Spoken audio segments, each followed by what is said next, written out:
আমি এখানে ইংরেজি ডিপার্টমেন্ট 12 ব্যাচের স্টুডেন্ট।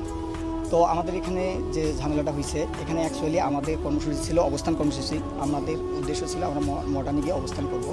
কিন্তু আমাদের যে এখানে ছাত্র সংগঠন আছে, তারা আমাদের আগেতেই জানিয়ে দিয়েছিল যে অবস্থান ছাত্রলীগ ছিল এখানে। তো ওরা আমাদের জানিয়ে দিছে যে এখানে হচ্ছে আপনাদের অবস্থান কর্মসূচি করা যাবে না, আপনারা হচ্ছে পদযাত্রা করেন। আমরা সেটাতে একমত হয়ে আমরা এখানে পদযাত্রা করার জন্য ইচ্ছুক ছিলাম।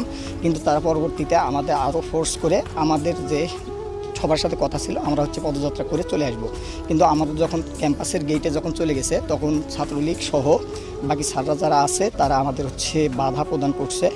স্যাররা অ্যাকচুয়ালি যখন সামনে আছে তখন পিছন থেকে এবং তাদের যারা তৃতীয় পক্ষ ছিল তারা স্যারের উপর আক্রমণ করে সেই দায় আমাদের সাধারণ শিক্ষার্থীদের উপর চাপানোর চেষ্টা করছে। এই রকম যে আন্দোলন থাকে সেই আন্দোলনগুলোতে বরাবরই তৃতীয় পক্ষ ঢুকে এবং সাধারণ শিক্ষার্থীদের উপর